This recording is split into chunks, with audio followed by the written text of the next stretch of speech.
Yo soy profesora de la Cátedra de Orientación Vocacional de la Universidad Nacional de San Luis. Me da mucho gusto recibirlos en nombre de AIDOEL, que es la Asociación Iberoamericana de Orientadores, que ustedes ya lo conocen, hace unos días que están acá, y en nombre de la Universidad Nacional de San Luis, en la cual yo trabajo hace más de 27 años, más de 28, así que es un honor contar con la presencia de todos ustedes. Les voy a presentar a la simposista, la licenciada María Celeste Gómez. No sé si quieres decir algo. Buenas tardes a todas y a todos. Mi nombre es María Celeste Gómez, también trabajo como docente y investigadora aquí en esta Facultad de Psicología de la Universidad Nacional de San Luis, y hoy estaré presentando una ponencia en relación a la elección de carreras en nuestro país. Muchas gracias y cuando sea mi turno les compartiré la presentación. Bueno, nos hemos organizado de la siguiente manera. Tenemos dos profesionales que van a exponer que son de Cuba. Ellos no tienen acceso directo, desde Cuba no pueden entrar al Zoom como nosotros. Esto no es algo que ocurra hoy, sino ocurre hace más de 10 años, motivo por el cual los dos profesionales nos han enviado su presentación a través de videos. Por eso es que los vamos a ver a través del video. Quiero ofrecerles a ustedes sus disculpas. La verdad que no es que ellos no tengan voluntad de participar, sino que las circunstancias de la vida son de esta manera. Lo mejor que podemos hacer es escucharlos a través de estos videos. Luego va a continuar la presentación de la licenciada María Celeste Gómez a través del PowerPoint, y luego tenemos a la doctora Miriam Rodríguez López de México, que ya está conectada, al doctor Osvaldo Rojas Velázquez de Colombia y al doctor Luis Francisco Brotón Muró de España. Cada uno de los profesionales va a hacer sus aportes pertinentes a cómo se eligen las carreras en distintos países de Iberoamérica, que ese es el tema que nos convoca hoy. Luego vamos a tener 10 minutos de preguntas, tal vez ustedes de preguntas o de comentarios, ¿no? Porque a veces no necesariamente una persona quiere hacer una pregunta, sino quiere hacer un comentario o solicitar la ampliación, por ejemplo, de algún concepto o alguna idea que no quedó clara. Esta es la instancia para conocernos y aprender entre todos. Esta es la idea, ¿no? Construirnos entre todos, desde diferentes lugares. Bueno, entonces escuchamos las ponencias de Cuba, por favor.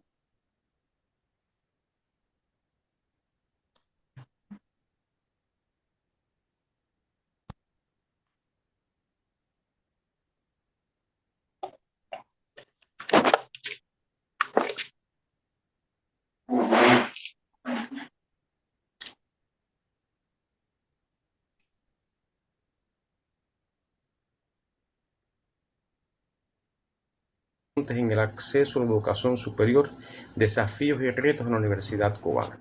En esta ocasión, desde nuestra experiencia en el despliegue de la orientación en el contexto cubano, ponemos en la mesa algunos apuntes acerca del sistema de ingreso a la educación superior, el cual adquiere matices para dar respuesta a las demandas sociales. Las reflexiones que ofrecemos en esta ocasión se arraigan a la luz de la psicología humanista y la amplitud de la teoría histórico-cultural del desarrollo psíquico como sustento científico de lo que hemos construido y a nivel internacional se ha consolidado como corriente integrativa de la orientación para favorecer el carácter transformador de los procesos educacionales, basamento que sostiene el ingreso a la educación superior en el contexto cubano. A tono con ello, y como respuesta a las demandas crecientes de las universidades, múltiples han sido los retos que asume la educación superior en Cuba para mantener el sistema de ingresos sobre dos principios esenciales: el principio de la equidad y el principio de la justicia. Desde esta perspectiva, consideramos pertinente ofrecer algunas consideraciones en torno a las premisas que sustentan el ingreso a la educación superior en el contexto cubano. muchas han sido las incursiones en nuestro contexto que han matizado el proceso de ingreso a la educación superior.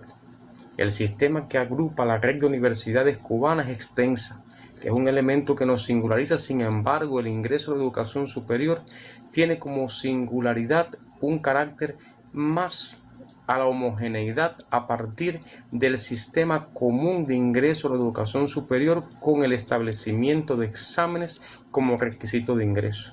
Las características del sistema de ingreso a la educación superior se revela desde tres ideas fundamentales. En primer lugar, el contar con una amplia red de instituciones de la educación superior conformada por 64 instituciones de carácter público, una filial y 9 facultades que están distribuidas en todo el territorio nacional.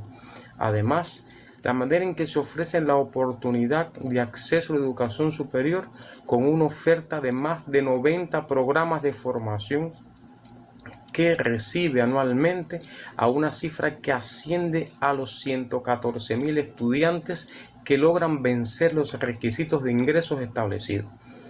Una vez estudiando en la universidad, estas instituciones cuentan con un claustro de un alto nivel científico y pedagógico que asciende a más de 24.000 profesionales a tiempo completo y más de 50.000 profesionales a tiempo parcial que se encargan de dirigir el proceso de formación en estas instituciones. Para este arraigo caudal de oportunidades, se organiza un sistema de ingreso de educación superior sustentado en primer lugar en un elemento básico, y es el vínculo de las universidades con las instituciones de su sistema general, fundamentalmente con las instituciones de bachillerato que tributan de manera directa a las universidades. Esta integración de influencia entre las universidades y el bachillerato es uno de los rasgos que singularizan el sistema de ingreso a educación superior en el contexto cubano. Por tanto, en este análisis es oportuno hacer un alto en la teoría que se asume, ya que es básica en la comprensión de los diferentes trabajos desarrollados y que lleva a asumir la orientación educativa como un proceso de mediación que favorece el tránsito de los estudiantes del bachillerato a la educación superior a partir de la relación profesional de ayuda que sea capaz de ofrecer el docente de estas instituciones. Por tanto, la práctica profesional como docente universitario y como directivo de una institución prestigiosa de educación superior en Cuba con más de 55 años de fundada, nos ha permitido ir sistematizando un conjunto de elementos teóricos y prácticos que singularizan el sistema de ingreso a partir de esta premisa, es decir, del vínculo de la universidad con las instituciones del bachillerato. En primer lugar, la manera en que el sistema de ingreso favorece la incursión en la solución de problemáticas educativas que influyen en el proceso de elección profesional y que nos llevan a la orientación educativa en correspondencia con la corriente integrativa de la orientación.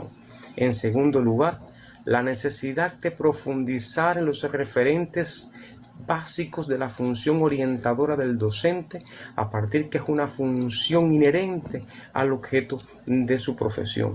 Y en tercer lugar, asumir las posiciones cubanas de orientación educativa en la consolidación de prácticas educativas que permitan el tránsito natural en el ingreso a la educación superior.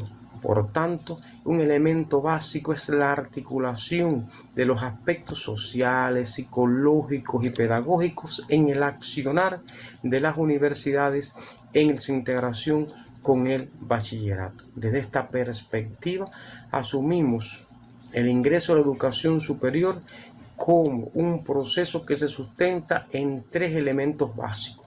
En primer lugar, desde nuestra posición, en el carácter flexible que adquiere el sistema de ingreso a la educación superior, el cual favorece la posibilidad de cambios, adecuaciones y reajustes en dependencia del contexto. ¿De qué estamos hablando? De que el sistema de ingreso a la educación superior está constantemente en adecuaciones, transformaciones, para dar respuesta a las demandas sociales. Por tanto, en cada uno de los años, el estudiante puede optar por una diversidad de programas de formación que se van retroalimentando y las universidades crecientemente van fundamentando nuevos programas para dar respuesta a la demanda social. En segundo lugar, el carácter objetivo que tiene el sistema de ingreso a la educación superior, que permite el análisis constante de la información para obtener una visión integral del otorgamiento de las plazas a cada una de las universidades. Y en tercer lugar, el carácter participativo, el cual se sustenta en la implicación no solo de los estudiantes, sino una participación protagónica de todos los docentes que acompañan al estudiante en el proceso de elección y las familias en su implicación directa en este proceso. Los años de trabajo como docente universitario y directivo insertado en el proceso de ingreso a la educación superior me ha permitido reconocer el tránsito en el sistema de ingresos por tres etapas fundamentales: una etapa organizativa, una etapa ejecutora y una etapa conclusiva, las cuales concluyen con el ingreso feliz, natural y favorable del estudiante con la elección de la profesión, pero no como una simple elección o de una actividad profesional, sino que sea capaz de elegir un camino determinado de la vida, porque es la esencia del sistema de ingreso, es decir, ir preparando al sujeto para la vida. Son ideas esenciales que desde nuestra visión permiten el trabajo integrado para el aseguramiento de la inserción de los estudiantes en los diferentes escenarios formativos, que le permita la toma de decisiones que puedan conducir a la elección consciente de la acción de ingreso a la educación superior. Desde esta mirada podemos resumir como dos ideas esenciales del proceso de ingreso desde la perspectiva de orientación educativa que hemos estado presentando. En primer lugar, el proceso de ingreso en el contexto cubano lo concebimos de la integración de la universidad con la institución de bachillerato al tener en consideración las necesidades sociales, pero también las expectativas individuales de los estudiantes, que son dos elementos básicos que se articulan en la preparación para la elección de la profesión. Y en segundo lugar, no podemos hablar de un sistema de ingreso a la educación superior si no se sustenta en un carácter procesal y sobre todo sobre la base de la orientación educativa como relación profesional de ayuda, como proceso que favorece y conduce al estudiante hacia una elección profesional que le permita la preparación para la vida. Bueno, mientras les repito la información, recién llega la presidenta, la doctora Mirta Gavilán, que es la presidenta de IDOEL. Bienvenida, Mirta. Un gusto. Ahora vamos a ver, Mirta, tenemos dos ponencias de Cuba, que como vos bien sabés, ellos tienen cortado de Estados Unidos el Zoom. Por eso es que no se pueden conectar. Lo que hemos coordinado es que nos enviaron su presentación a través de dos videos. Recién pasó el doctor Roberto Pérez Almaguer, que es el vicerrector de la Universidad de Holguín de Cuba, y ahora el que va a exponer es el doctor Rafael Lorenzo Martín. Él es metodólogo de la Dirección de Ciencia y Tecnología e Innovación de la Universidad de Holguín de Cuba. Y a su vez es asesor externo de nuestro proyecto de investigación acá en la Universidad Nacional de San Luis, hace más de 10 años aproximadamente. Y codirector de la tesis doctoral de la licenciada María Celeste Gómez. Sí. El arte de la relación ingreso-permanencia-egreso en la universidad, factores asociados e impacto en el ingreso universitario.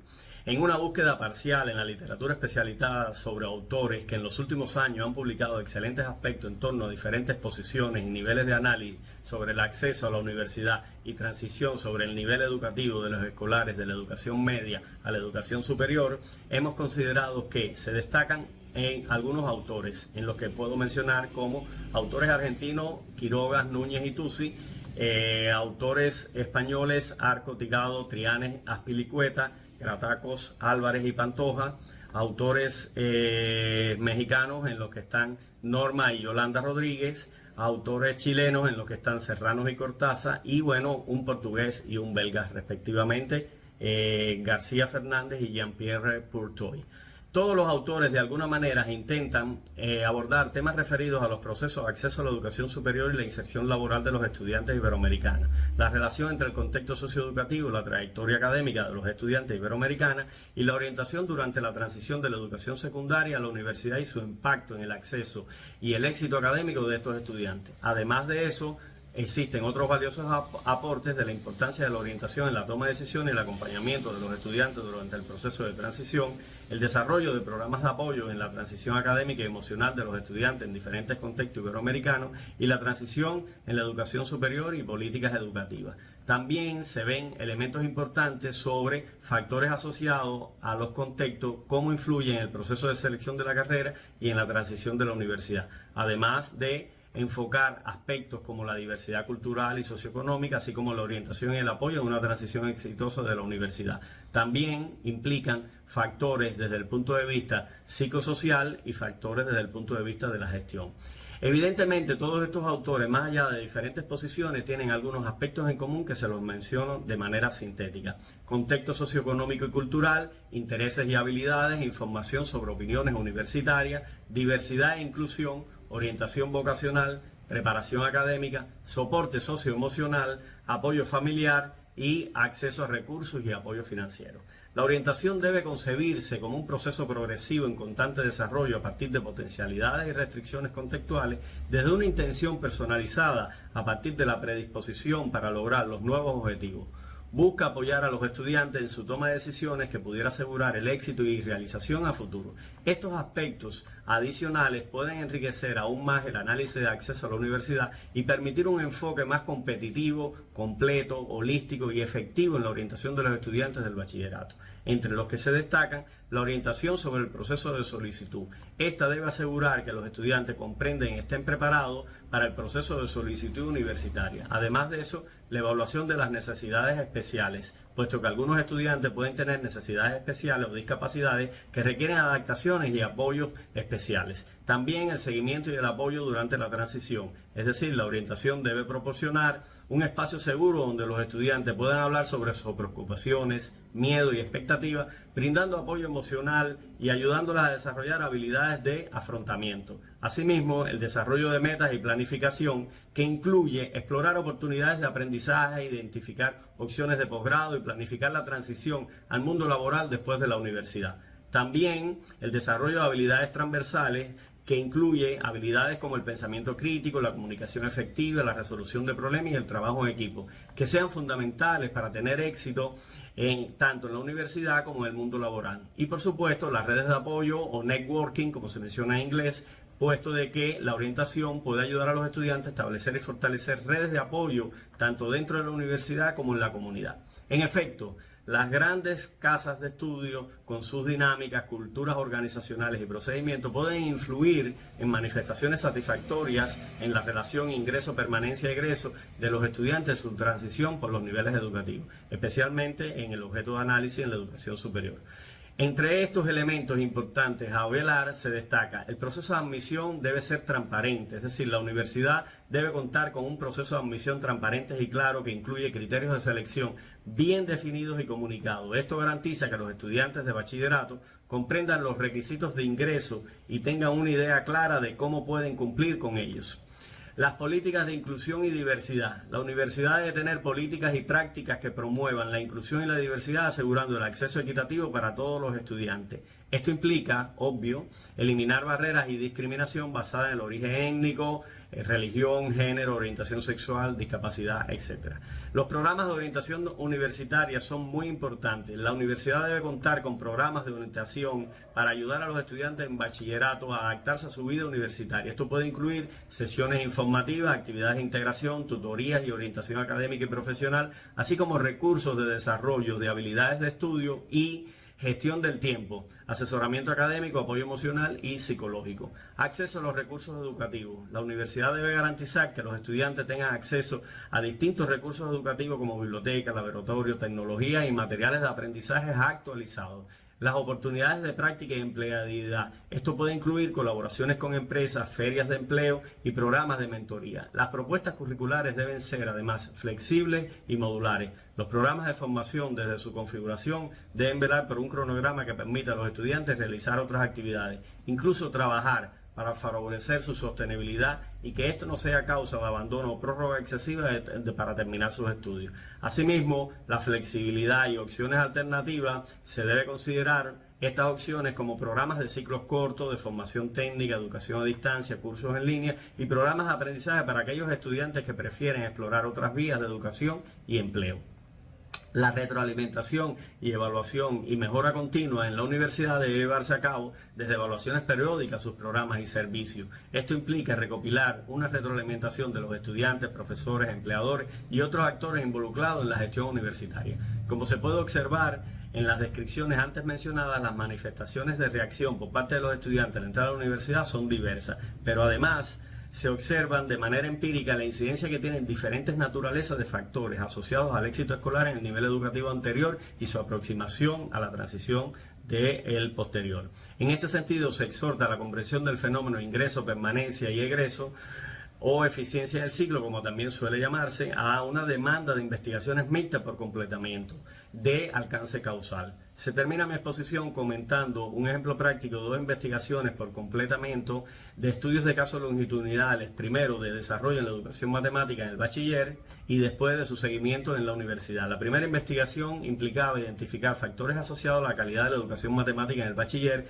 y después la segunda investigación fue un seguimiento a estos factores y cómo repercutían en la potenciación de contenidos de competencias académicas especializadas en matemáticas. Los resultados de la primera investigación consideraron una reducción de dimensionalidad para atender la calidad de educación matemática en el bachiller, expresado en 4 factores. El factor 1, clima y organización escolar; el factor 2, didáctica; el factor 3, gestión educativa y estilos directivos; y el factor 4, conocimiento e implicación del proyecto educativo. Factores que representaban asociaciones de variables no latentes a simple vista. De esta manera se conformaba una matriz que, sin perder información, explicaba los principales aspectos que impactaban el éxito escolar de la educación matemática en el bachiller, y se pudo configurar los siguientes patrones: un grupo de factores explicativos positivos esenciales, entre los que se encontraban atención a la diversidad estudiantil, preparación posgraduada sobre cambios curriculares de los docentes, mínimas interrupciones en el proceso formativo, asistencia de los alumnos, evaluación de los trabajos individuales y grupales, entre otras.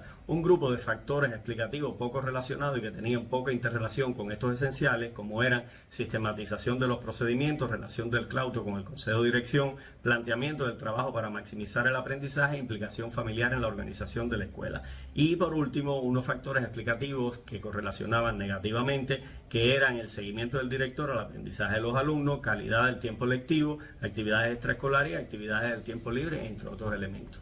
Se hizo un seguimiento de 7 alumnos que entraron a la carrera de matemáticas en la Universidad Holguín. De ellos terminaron 6 para un 85,7%, una carrera que tiene una eficiencia del ciclo aproximadamente 40%, se vio superada, y además potenciando a partir de estos factores emergentes antecedentes a 2 competencias matemáticas específicas, que son el centro curricular de la matemática superior, tanto para las ciencias básicas como para las ingenierías, que son el cálculo de límite de funciones y el cálculo con integrales de funciones, favoreciendo su desarrollo un 45% con respecto a cómo entraron estos estudiantes y cómo se comportaba tradicionalmente estas asignaturas.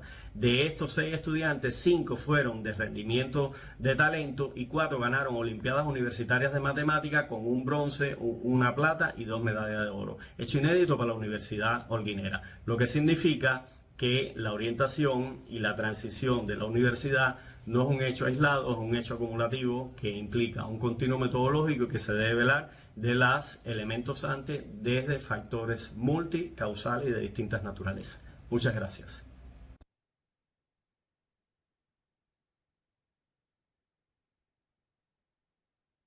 Muchas gracias, doctor Rafael Martínez. Ahora va a hacer su ponencia la licenciada María Celeste Gómez, de acá de Argentina, que es docente de la Cátedra de Orientación Vocacional.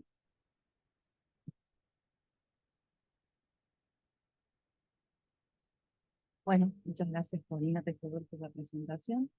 Yo traje para compartir con ustedes una ponencia que se llama Sistema de Elecciones de Carreras Universitarias en la República Argentina. Voy a esperar que compartan la imagen, así puedo ir escribiéndome. La presentación yo la organicé de la siguiente manera. Voy a contar sintéticamente, ateniéndome a los tiempos que tenemos para exponer, cómo está conformado y organizado nuestro sistema de educación superior en Argentina, para luego pasar a comentar cuáles son los aportes de las y los orientadores en las diferentes problemáticas al ámbito educativo superior. Bien, ¿podrías compartir la siguiente, Filmin? Ahí está. Bueno, en el caso de Argentina, la educación superior se brinda en 3 tipos de instituciones. Las universidades e institutos universitarios que pueden ser de gestión pública o estatal, y también los institutos de educación superior que pueden tener jurisdicción nacional, provincial o estar dentro de la ciudad autónoma de Buenos Aires y también pueden ser de gestión pública o privada. Vale decir que todas estas instituciones forman parte del sistema educativo nacional, el cual está regulado por la ley 26.206, que es la ley de educación nacional.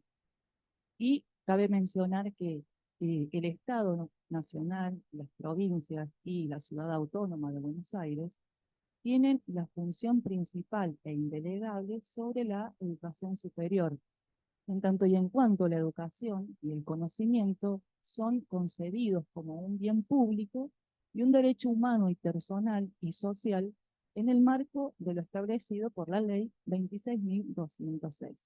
Siguiente. Ahora bien, el sistema universitario puntualmente está conformado por las universidades nacionales o provinciales, de gestión estatal o privada, y los institutos universitarios, que pueden ser también de gestión estatal o privada. Vale decir que algunas características de la educación superior en Argentina es que tiene una estructura abierta y flexible. ¿Esto qué quiere decir? Que admite la posibilidad de la creación de nuevas modalidades y espacios para poder ir incorporando nuevas tecnologías que son necesarias de acuerdo a los cambios que van aconteciendo, ¿no?, en el ámbito de la educación. También vale decir que en Argentina la educación superior no es obligatoria y en el caso de las instituciones de educación superior de gestión estatal, los estudios de grado son gratuitos. Está prohibido establecer algún tipo de cobro, una cuota, un arancel, etcétera, sobre los estudios superiores, el estudio de grado, perdón. Siguiente film. Bien, vamos a ver cuáles serían los requisitos para entrar o ingresar al sistema universitario. El primero es tener aprobada la educación superior, la educación secundaria, perdón. Una vez que las personas pueden acreditar que tienen la educación secundaria aprobada, tienen un ingreso que es irrestricto y libre y ya pueden acceder al nivel de educación superior. Hay excepciones como por ejemplo las personas mayores de 25 años que no cuentan con la educación secundaria aprobada, tienen que atravesar una suerte de evaluaciones que cada una de las instituciones establece, y una vez que aprueban esas evaluaciones, pueden acceder como cualquier otra persona, ¿sí? Como dije recién, el acceso, el ingreso en el sistema universitario es libre e irrestricto. No obstante, el ingreso puede estar complementado por procesos de nivelación y de orientación profesional y vocacional, pero de ninguna manera puede tener un carácter excluyente o discriminador, ¿sí? Bien, vale decir que las instituciones universitarias son las que están legalmente reconocidas para poder expedir los títulos de grado, de licenciados o equivalentes, y también los títulos de posgrado, de magíster y doctorados. Todos estos títulos tienen validez nacional y están reconocidos por el Ministerio de Educación de la Nación. Siguiente filmín. Ahora bien, teniendo en cuenta un poco sintéticamente, nuestra organización y esta estructura de nuestro sistema de educación superior, cómo es que se da, ¿no?, la elección de carreras y la construcción de trayectorias académicas entonces en Argentina. Vale decir que la población que accede al sistema universitario es bastante heterogénea y diversa en cuanto a la edad, en cuanto al lugar de origen, en cuanto a los recursos económicos de los cuales provienen, entre muchos otros. Vale decir también que las universidades cuentan con servicios de orientación profesional y vocacional que están destinados a acompañar el proceso de construcción identitaria y de proyectos de vida significativos. Desde la psicología de la orientación, podemos pensar al ingreso a la vida universitaria como un momento de cambio o una transición. Es decir, como un suceso o un acontecimiento que puede ser anticipado o no por las personas, que afecta notablemente su vida y la lleva a transformar sus creencias, sus relaciones, sus roles, sus rutinas, entre otros. Vale decir que todo proceso de transición lleva tiempo, es muy movilizador emocionalmente, conlleva una reorganización psíquica y durante ese proceso las personas atraviesan diferentes momentos de evolución, de actitudes, de sensaciones, emociones, etc. Siguiente filmito. Bien, podemos decir que ingresar a la vida universitaria o al sistema universitario es solo el inicio de una trayectoria académica. No obstante, es necesario, además, poder lograr la permanencia y la conclusión de los estudios universitarios. Vale decir también que hay diversos factores que influyen en esa trayectoria académica y que pueden obstaculizarla o favorecerla. Es así, por ejemplo, que en nuestra población estudiantil encontramos personas de diversas edades y que, por ejemplo, además de estudiar, paralelamente trabajan o deben atender a otras actividades propias de otros roles identitarios igualmente significativos, por ejemplo, las tareas de cuidado, o atender a otras actividades que son propias de otros proyectos también significativos en su vida. Entonces se encuentran con la dificultad de poder hacerlos coexistir, digamos, eficientemente.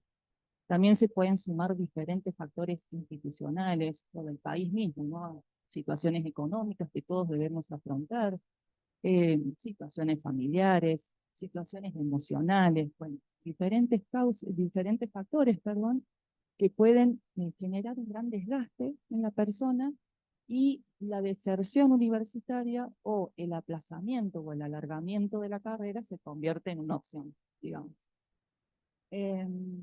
Ahora bien, tal como hemos escuchado los primeros conferencistas, Argentina también presenta diversas problemáticas en el ingreso, permanencia y egreso, y hay investigaciones, por ejemplo, CELADA señala que Argentina, en comparación con otros países de Latinoamérica, presenta un menor nivel de desigualdad en cuanto a lo que es el acceso a la educación superior. Y esto se debe a las diferentes políticas públicas que están destinadas a favorecer y a garantizar el derecho a la educación superior con un enfoque inclusivo. No obstante, se advierten también en nuestro país altas tasas de deserción universitaria, sobre todo en el ámbito universitario estatal. Siguiente film. Es por eso que en Argentina se implementan diferentes políticas públicas y estrategias en pos de favorecer la retención estudiantil, la permanencia y la conclusión de los estudios superiores. Dentro de esas estrategias están los aportes del campo de la orientación. Las y los orientadores tienen en estos contextos tan cambiantes e inciertos la tarea de acompañar a los sujetos en la construcción de su vida y de sus proyectos identitarios, promoviendo siempre un rol activo y que más que las personas vengan a que uno las oriente, aprender a que aprendan a orientarse, es decir, brindarles o promover el desarrollo de herramientas simbólicas que les permita ampliar sus horizontes, que les permita incluso poder poner en perspectiva cuáles son sus expectativas para su futuro, poder hacer una lectura reflexiva y crítica sobre los contextos en los que se insertan y poder anticiparse también a diversas transiciones que, como dije hace rato, pueden ser anticipadas o no y pueden llevarnos a transformar nuestra vida notablemente. Siguiente punto. Como verán, el escenario al que asistimos continúa interpelándonos y desafiándonos en nuestra capacidad de adaptación, de reflexión, de flexibilidad y en la posibilidad también de presentar prácticas e intervenciones con realidades que mutan permanentemente. Algunos interrogantes que me quedan luego de este trabajo y de esta presentación y a la luz de este congreso es cómo serán las elecciones de las carreras de las personas en un mundo cada vez más diverso y tecnológico, cuál será el futuro de las carreras universitarias y cómo impactarán estas transformaciones contextuales y tecnológicas en nuestro rol como orientadoras y orientadores. Bueno, hay una filmina más para agradecerles y para contarles que este es el final de la presentación. Muchas gracias por su atención. Muchas gracias, licenciada Celeste Gómez. Ahora vamos a pasar a escuchar a la doctora Miriam Rodríguez López de México. Hola, ¿qué tal? Un gusto compartir con ustedes esta mañana. Me permito compartir pantalla.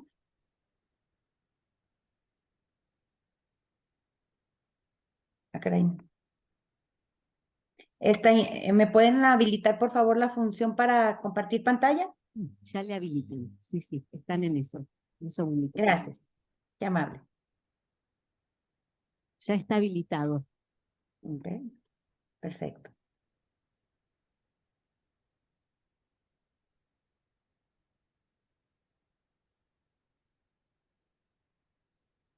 Perdón, me equivoqué. Tranquila, tranquila. Estamos acá. Sí, déjame hacerlo. Seleccioné la inadecuada. Ese.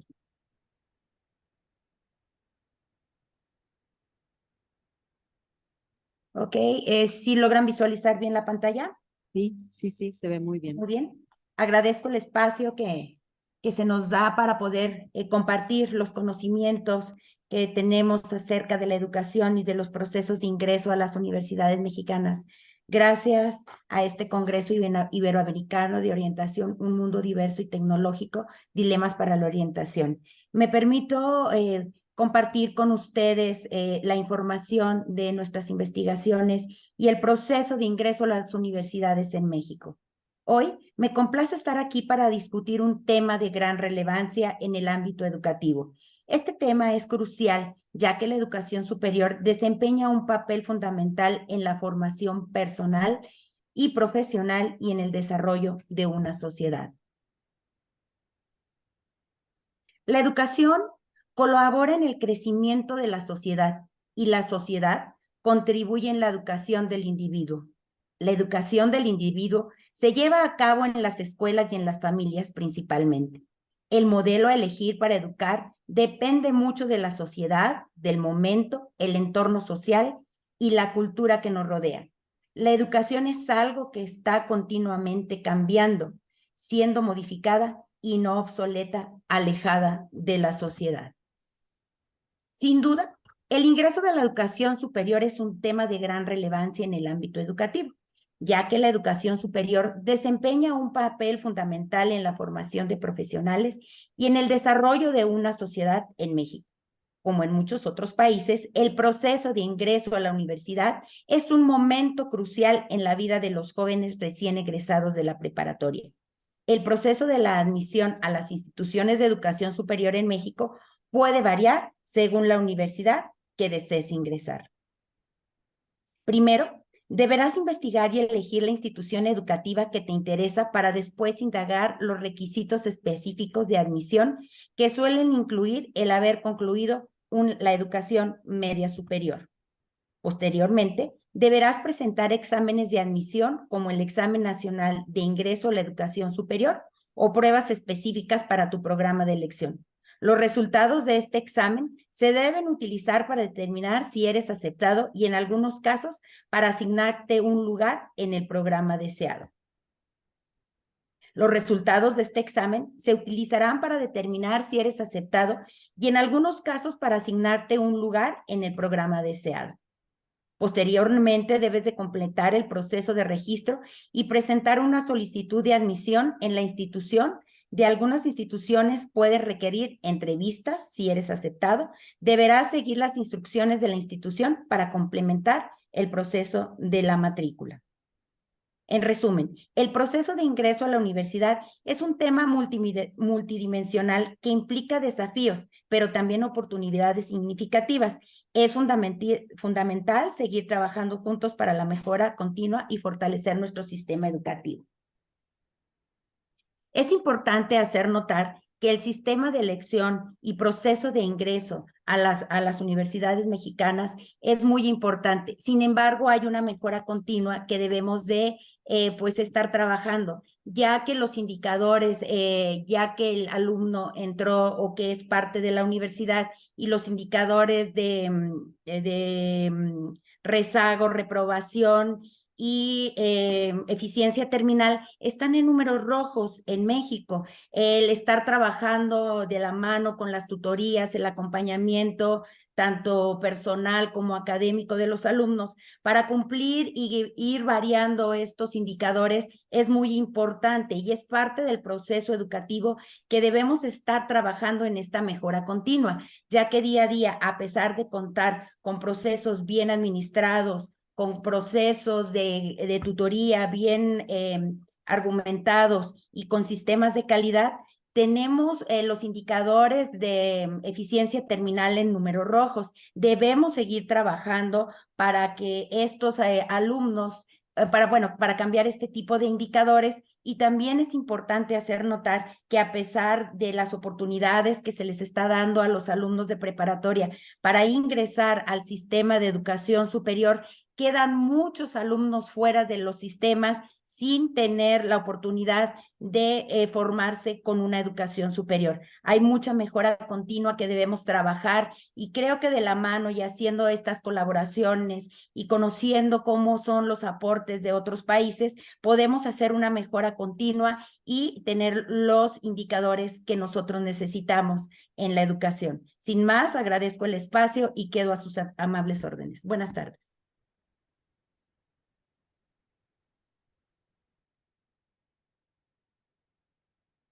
Muchas gracias, doctora Miriam.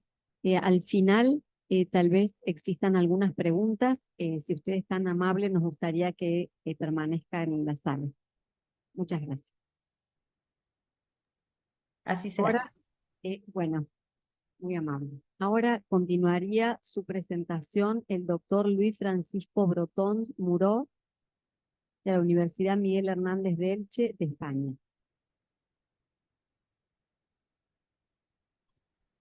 Hola, buenas tardes. ¿Cómo están? No sé, yo, en primer lugar, pues agradecer la invitación al Quinto Congreso Iberoamericano de Orientación Educativa, bueno, y realmente pues a Rafael por haberme, pues lógicamente vinculado y unido a este evento. Así que muchísimas gracias y a Corina también por la invitación. Eh, por mi parte, bueno, de momento solamente, ahora.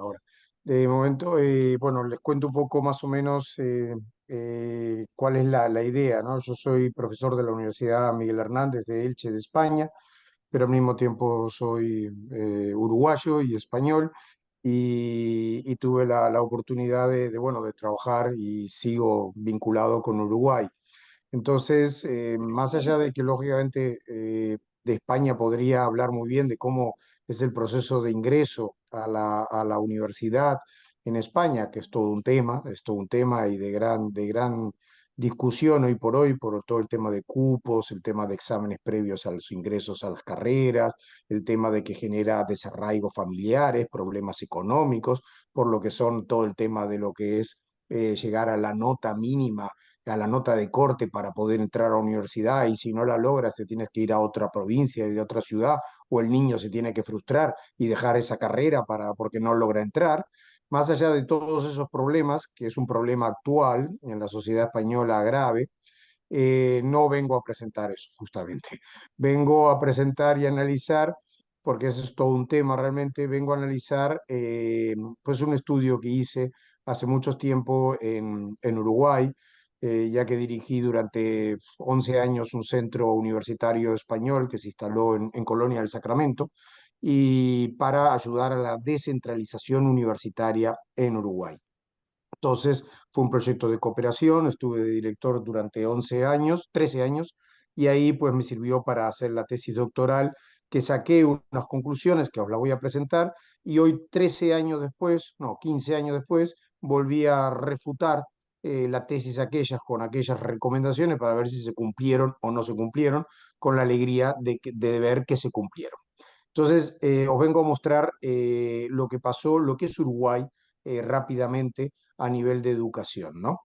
Voy a compartir, a ver si puedo compartir pantalla. No lo tengo. Aquí, un segundito, que antes eh, sí, primero a ver. Vamos para acá, a ver si puedo. Ahí. Sí, un segundo. Bueno, en principio voy a compartir esto para dar.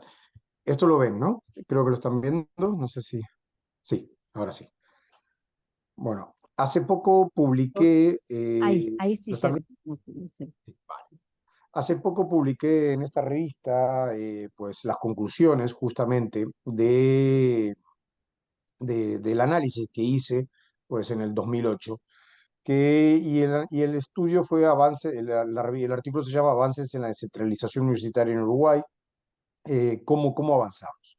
Bueno, ese estudio, que ahora os lo mostraré, fue o sea, prácticamente vino a resumir si se habían cumplido o no se habían cumplido las recomendaciones que en aquella tesis doctoral del año 2008 presentada había realizado sobre la descentralización universitaria en Uruguay. Afortunadamente me di cuenta que, bueno, que esas recomendaciones sí se cumplieron, ¿no?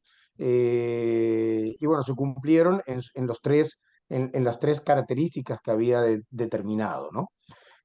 Fundamentalmente, las tres, que me voy directamente, porque ahora paso a la tesis para no complicar. Las tres recomendaciones que fueron era que, bueno, que para descentralizar la formación universitaria en Uruguay era necesario que existiera tres opciones. Un partenariado entre la Universidad de la República, pensar que en el momento que yo hice la tesis, en el 2008, ahora hace 2000, 2016 más o menos, 2015, se abrió otra universidad pública en Uruguay, pero si no diríamos que en Uruguay solo existía una universidad pública para todo el país, ¿tá? Que es la Universidad de la República, que seguramente la conoceréis. Entonces, un partenariado era la Universidad de la República con las intendencias. Otro partenariado que proponía en la tesis era acuerdos entre las universidades privadas con las intendencias, los ayuntamientos, o los gobiernos locales, provinciales, y el otro, la creación de otras universidades públicas, ya que no podía ser que en Uruguay existiera solo una universidad pública. Para hacer bueno, afortunadamente esas tres recomendaciones se transformaron en tres hipótesis, ¿vale? De este artículo, y bueno, y me referencié, y los resultados fueron que las tres hipótesis se cumplieron, que en estos 15 años, desde que yo hice aquella tesis hasta hoy, afortunadamente se dio los acuerdos entre la universidad pública y las intendencias, crear una mayor descentralización hacia todo el país. En estos 15 años la Universidad de la República se descentralizó muchísimo. Al mismo tiempo, también las universidades privadas hicieron un crecimiento con acuerdos a través de apoyos de los gobiernos locales, departamentales, que les llamamos acá, que en Argentina se llaman provinciales, pues ahí sí también. Y por último, lo que más realmente me produjo satisfacción fue la generación que por ahí está, la generación de la Universidad Tecnológica, que es la UTEC, acá está, que es una universidad que se armó pública uruguaya, que se armó exclusivamente para atender la demanda del interior del país. ¿Por qué? Porque lo que viene de alguna forma a- a- a concluir en este artículo que acabo de sacar es a ver si yo lo que había dicho en aquella tesis en el 2008 se había cumplido o no se había cumplido, habiendo analizado la problemática de Uruguay de aquella época. ¿Cuál era la problemática de Uruguay de aquella época? Bueno, yo en aquel momento dirigía un centro universitario acá, fruto de un proyecto de descentralización universitaria promovido por Cooperación Internacional. Me vine de España a vivir a Uruguay para eso, para dirigir el centro. Fue un centro muy exitoso, se formaron 8.000 estudiantes y la verdad que fue toda una experiencia y un aprendizaje. Y de ahí saqué una tesis doctoral y me doctoré. Y entonces, ¿qué analicé? Me daba cuenta, Colonia está a 180 kilómetros de Montevideo y es lo que se llama el interior de Uruguay. Me daba cuenta que Uruguay, toda la única formación universitaria pública, gratuita, como es en Uruguay, no es así en España. La universidad pública en España se paga un porcentaje y el que no tiene dinero, pues presenta declaración de la renta y se le da becas. Pero en Uruguay es mala palabra hablar de aportar cualquier tasa a la universidad pública. Entonces es 100% gratuita. Pero esa gratuidad, lógicamente, conlleva a que no tenga los suficientes fondos como para desplegarse por todo el territorio nacional. Entonces se generaba unas inequidades que yo la vivía con el centro, que estaba acá en Colonia, que de alguna forma demandaban carreras universitarias a muchos chicos y que estaban obligados a irse a Montevideo sí o sí a estudiar la carrera universitaria porque no había opción, ¿vale? Para que fuera gratis. Entonces, claro, empecé a analizar el tema de la educación universitaria en Uruguay y a tratar de proponer algún modelo. Analicé también cómo estaba la situación comparada a la descentralización de los estudios en los países Mercosur. Analicé Argentina, analicé Brasil para ver cómo andaban y luego tomé de referencia también España y tomé de referencia a Suecia, ¿ah? Como distintos modelos de descentralización universitaria. Lo que hice también había un gran problema. El gran problema era, en Uruguay se hablaba mucho de la desconcentración y la descentralización. Claro, porque yo con el centro universitario lo que proponía era traer carreras a Colonia a través de acuerdos con otras instituciones universitarias uruguayas, privadas y públicas sobre todo, la única pública que existía a través de sus facultades, para tratar de traer carreras, que de hecho lo logré y trajimos algunas carreras, tecnicaturas de 3 años fundamentalmente en el área de Derecho y en el área de Administración de Empresas. Y tuvimos 80, 100 alumnos, un éxito. ¿Vale? Pero para la Universidad de la República eso se les llamaba desconcentración y no era una verdadera descentralización.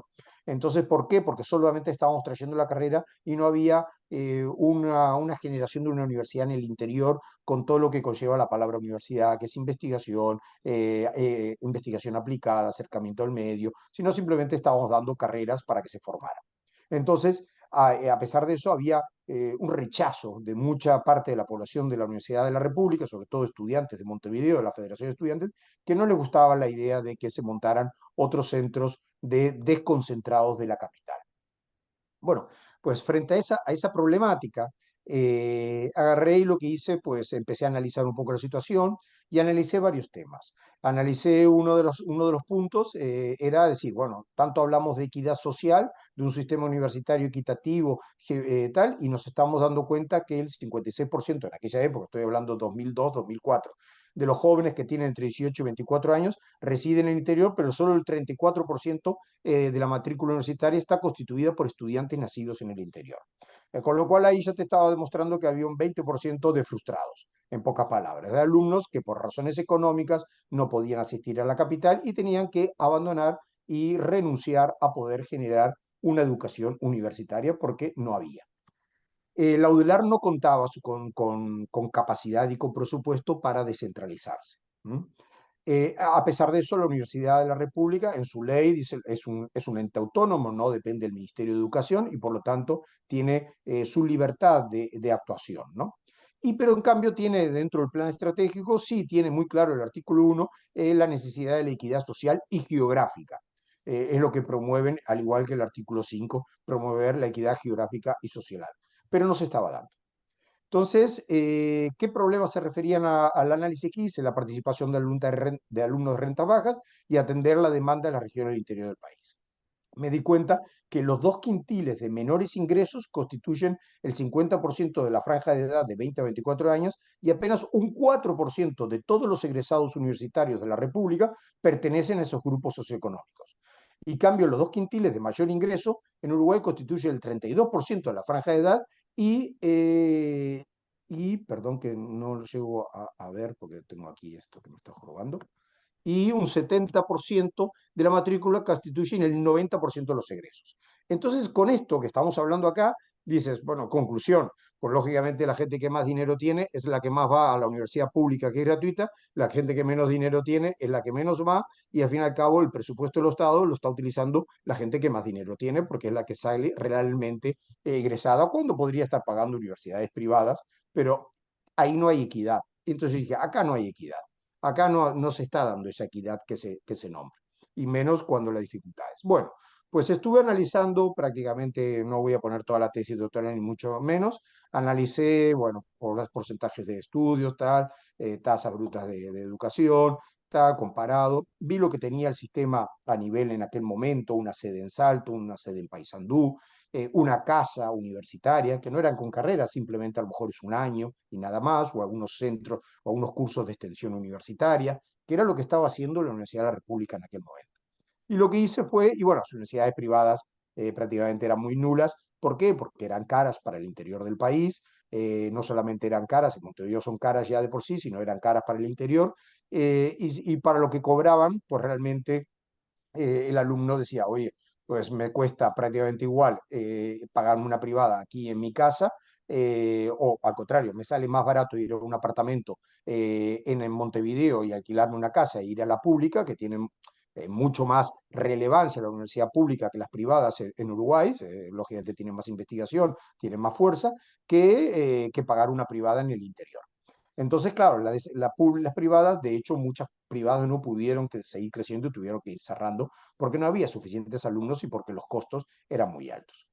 Bueno, eso son la relación de las privadas. Y entonces lo que hice fue generar un cuestionario con 17 preguntas, que lo que hice se lo pasé durante el año 2002 y durante el año 2004 a todos los estudiantes de quinto y sexto año de los últimos 2 años de secundaria de los 11 centros educativos del departamento de Colonia. Me entrevisté a 1976, en aquel momento era muy divertido, porque ahora mismo lo estoy haciendo con la Facultad de Economía de la Universidad de la República para ver, porque se está viniendo la Universidad de la República a Colonia después de 20 años de esto, se está viniendo ahora y estamos haciendo un estudio y encuestando de vuelta a todos los liceos departamentales. Me estoy yendo todo a visitar liceo por liceo, pero ahora la ventaja es que, bueno, el Google Form es automático y las encuestas también, antes era papel, lógicamente en aquella época. Entonces nos entrevistamos en 1976 alumnos, en el año 2002 y en el año 2004 también, para ver justamente la evolución. Solamente quinto y sexto, dejamos pasar 2 años y otra vez volvimos a entrevistar. Y ahí fue donde obtuvimos una serie de conclusiones. La primera pregunta, y muy interesante, era, ¿le gustaría estudiar en Colonia del Sacramento?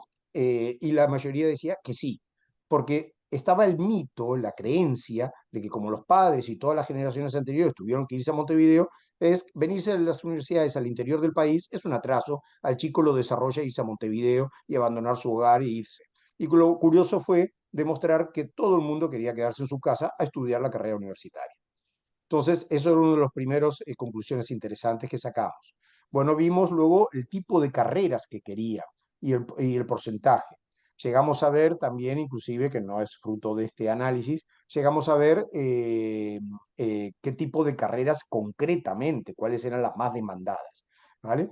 Y entonces, cosas que es muy interesante y es lo que estamos haciendo ahora para ayudar a la descentralización que se viene para Colonia, un centro regional de la Universidad de la República. Tratar de ver qué quieren los chicos, ¿vale? Que eso es algo interesante que yo recomiendo que deberíamos hacer, que no se hace, ¿eh? No se hace, no se hace, por lo menos en España no se hace, no sé si en México se hará tal, ir a los liceos, ir a la secundaria y encuestar a los chicos qué carreras quieren, ¿vale? Porque siempre son como política de Estado, decisiones, tal, pero no sabemos exactamente qué es lo que quieren, qué exactamente, y eso es muy fácil de hacer en cada provincia o en cada departamento, encuestar a los liceos.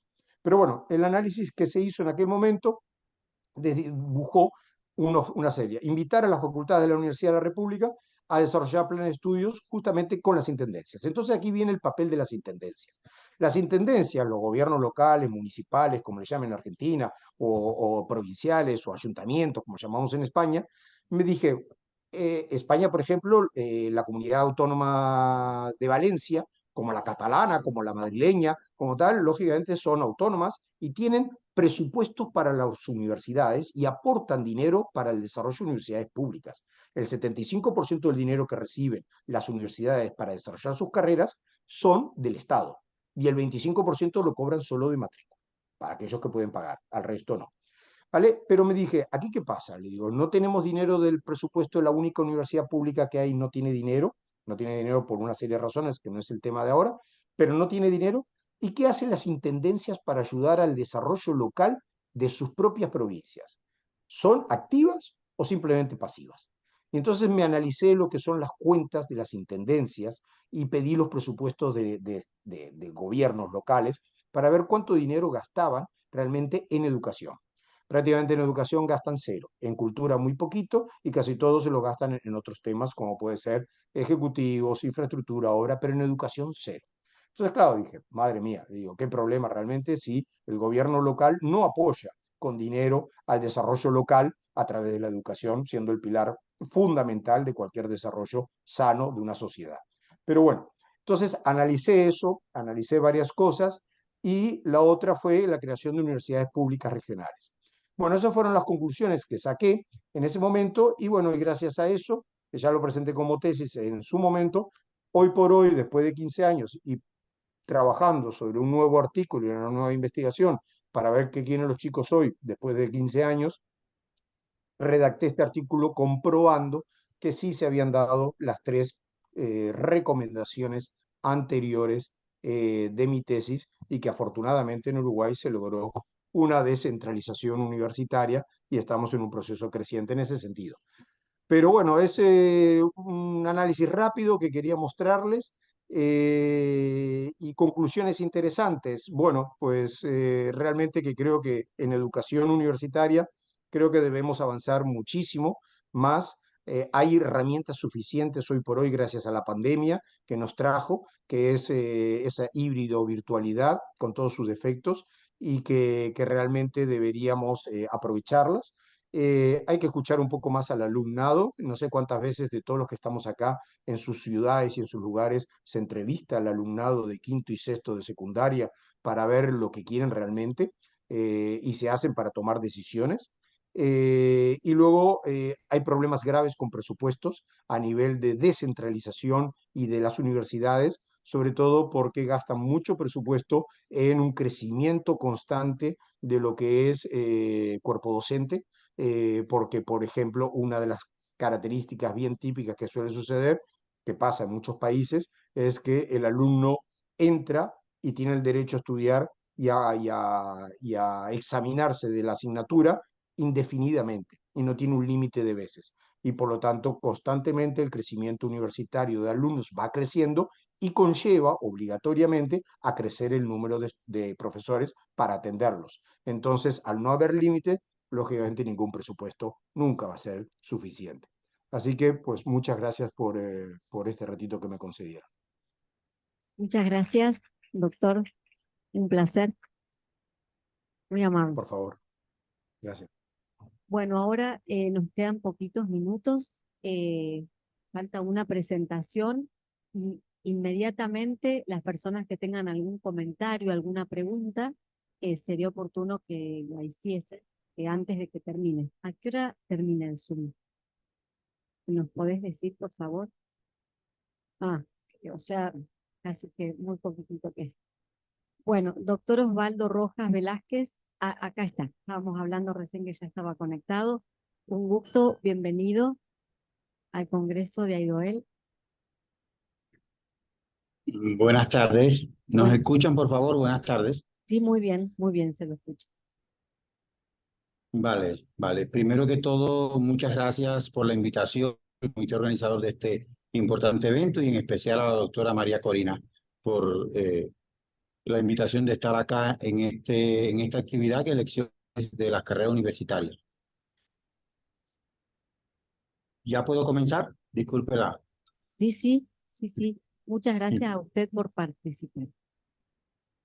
Bueno, primero nos disculpan por no traer una presentación, simplemente un comentario y algunas ideas que son importantes que consideramos que se pueden hacer sobre este importante tema. Coincidimos con algunos de los criterios dados y dificultades por el profesor que nos antecedió y creemos personalmente que las elecciones de las carreras universitarias es un proceso que comienza desde edades tempranas en la escuela, el cual se enriquece o digamos que hay ciertas intenciones a medida que el estudiante va o pasa por los diferentes niveles educativos, pero que hay una fuerte influencia de la familia en todo esto. Y segundo, que es importante para el desarrollo de cualquier especialidad, para el desarrollo y éxito de cualquier sociedad. Eso para nosotros es muy importante. De forma muy breve, veamos algunas de las importancias que tiene una adecuada elección de las carreras universitarias, para después entrar en algunas de las dificultades que presentamos por acá, por Colombia. En primer lugar, creemos que permite mejores oportunidades laborales para los estudiantes, o sea, para ya una vez, para su desempeño profesional. Y segundo, que permite el desarrollo personal, puesto que en una carrera universitaria y ya sea en un posgrado, desarrolla habilidades y conocimientos. Tercero, que hay un crecimiento personal y ese crecimiento personal se enriquece, se desarrolla en la medida que se hace una actividad de estudio, ya sea un pregrado, una especialización, una maestría o un doctorado. Cuarto, que también hay, digamos, un crecimiento, un crecimiento profesional y también existe una satisfacción personal, ya sea personal o desde el punto de vista, digamos, de la familia. Y algo muy importante que no podemos olvidar es que permite a ese profesional, futuro profesional, crear contacto para su desempeño como tal, en cualquier rama del saber, ya sea en la educación matemática o ingeniería o en cualquier área. Ya entrando acá en Colombia, ¿cómo se realiza este proceso? Podemos dividirlo en dos. Digamos que en las universidades públicas, donde se tienen en cuenta dos elementos fundamentales. Uno, digamos, son los resultados de la prueba Saber 11 que se aplica acá. En muchas universidades públicas es importante que el estudiante pase o apruebe estos exámenes y también se realizan exámenes de... Ahora, hay una diferencia con respecto a las universidades privadas y con respecto a las universidades privadas, digamos que hay varios métodos que yo quiero mencionar acá y darles a conocer que yo estoy seguro que igual que en otros países, igual que acá en Colombia, igual que en Colombia, en otros países se puede dar. Uno de los primeros métodos, digamos que es solicitud y revisión de expediente académico. O sea, las universidades privadas pueden solicitar a los estudiantes que presenten una solicitud que incluye información sobre su historia, sobre su historial académico, las calificaciones, las actividades extracurriculares, los ensayos personales, los cuales luego los revisan estos documentos para evaluar la idoneidad de los candidatos. Un segundo método es examen de admisión. Algunas universidades privadas pueden requerir que los estudiantes realicen exámenes de admisión estandarizados como el SAT o el AT en los Estados Unidos. Estos exámenes, estos exámenes, digamos que eh, estos exámenes evalúan las habilidades académicas y son un factor importante en el proceso de elección. Un tercer método es entrevista. Algunas de las universidades llevan a cabo entrevistas personales o por videoconferencia con los solicitantes para conocer mejor sus habilidades, motivación y encaje con la institución. Por ejemplo, en el programa que nosotros trabajamos en la Universidad Antonio Nariño, acá en Colombia, tenemos un programa de doctorado y maestría en educación matemática. Por lo general, lo que se le hace es entrevista y además de estos elementos que yo decía, de medir sus habilidades, motivación, hasta cierto punto las condiciones que ellos tienen desde la familia para hacer el estudio o para hacer su posgrado en este caso. Un cuarto método es el portafolio de arte proyecto. Esto es específicamente para algunas disciplinas como arte, diseño y otras disciplinas creativas, donde los estudiantes pueden presentar un portafolio de trabajo como parte del proceso de admisión.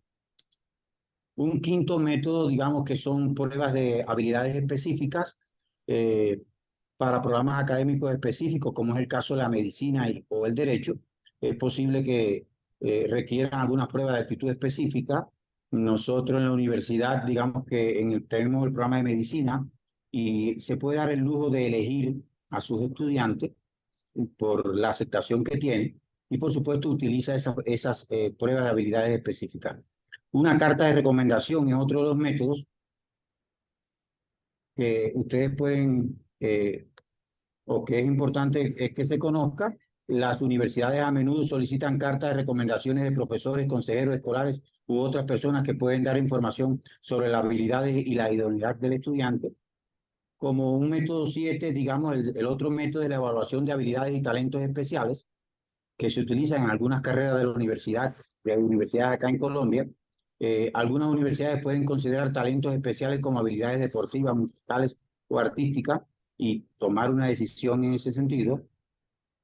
Y otro de los métodos que consideramos que es importante a nuestro juicio es la admisión específica de la universidad. También hay algunas instituciones, digamos, que pueden diseñar sus propias pruebas de admisión para evaluar las habilidades y conocimientos específicos que se consideren relevantes. Hay algo que, a nuestro modo de ver, que es importante tener en cuenta, que los métodos de elección pueden variar según la universidad y el país. En este caso, en Colombia, cada institución establece sus propios criterios y establece los procesos de admisión que se deben de realizar. Para esto es importante que los estudiantes entren a la página web de la universidad y en la página web de la universidad, digamos que ahí van a ver los requisitos en correspondencia a los intereses y a los programas que ellos tienen. Decía inicialmente que algunas de las dificultades que planteó el profesor, el doctor que nos antecedió, se dan acá en Colombia. Una de ellas, y que me parece que se da y que se reafirma, es que a las universidades públicas no van, digamos, los estudiantes que tienen menores ingresos, sino a las universidades públicas, como por ejemplo la Universidad Nacional, que es la mejor de acá de Colombia. Algunos de los estudiantes van los que tienen mayor poder adquisitivo como tal. Esas eran las ideas que quería plantearle a todos y darle a conocer, doctora María, y muchas gracias. Muchas gracias, doctor. Quedamos atentos por si alguna pregunta. Estamos conectados. ¿Cómo? Estamos aquí. ¿Algún comentario querrían hacer? Como verán, hay algunas diferencias, ¿no?, entre nuestro sistema argentino universitario y otros países. ¿Quieren hacer algún comentario, alguna pregunta? Sí.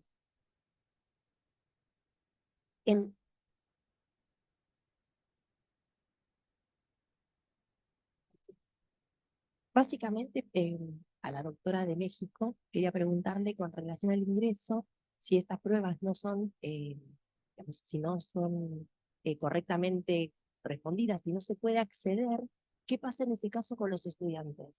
Bueno, había experiencias de Uruguay perdón, de España, donde decían que desistían de la carrera, ¿no? Yo quisiera saber ahí en México qué pasa con esto. Sí, agradezco el espacio. Comentarte que efectivamente, como te comentaba, a pesar de que tenemos pues estos exámenes y estas oportunidades para que los jóvenes ingresen, si reprueban el examen, el examen, quedan fuera para estudiar una educación superior. Se tendrían que esperar un año más para volver a ingresar. Hay algunas universidades, como es el caso de la nuestra, que se ofrecen semestres ceros, siempre y cuando en los resultados de este examen exani tengan promedio de 85. Todos los alumnos que tengan promedio de 85 tienen derecho a cursar un semestre cero, que si es aprobado en la Universidad Juárez del Estado de Durango, con un promedio de 90, pueden ingresar a la facultad que hayan seleccionado. Sin embargo, si tienen un promedio menor a 80, no tienen derecho a inscribirse a este semestre cero. También es importante comentar que a pesar de que tenemos esta oportunidad de semestre cero, hay algunos alumnos que se quedan fuera aún teniendo el promedio, porque en algunas universidades, en algunas facultades, la matrícula o la solicitud para entrar a ciertas carreras es mucha. Uno de los casos es medicina. Y en el caso de la Facultad de Ciencias Químicas, que es donde yo soy profesora de tiempo completo, es la carrera de químico farmacéutico biólogo. Sí tienen el promedio de 80, pero los grupos los grupos cero pueden ser nada más, o sea, acepta nada más tener 2 grupos ceros de 40 alumnos. Y pues el número del grupo es bastante y ya no se puede trabajar. Y tenemos algunos alumnos que se nos quedan fuera de esta oportunidad de trabajar. Entonces, en resumen, si el alumno reprueba el examen, no tiene derecho a entrar a ninguna de las universidades públicas, tendría que buscar la oportunidad en una universidad privada. Otra de las cosas, si no tiene el promedio de 80, no puede inscribirse en lo que son los semestres ceros. Se van seleccionando de acuerdo 85, 90, se van aceptando a los alumnos en los semestres cero. Aproximadamente tenemos un 30 a un 35% de alumnos que se quedan sin poder estudiar la educación superior o esperarse un año más para volver a presentar este tipo de exámenes. Muchas gracias.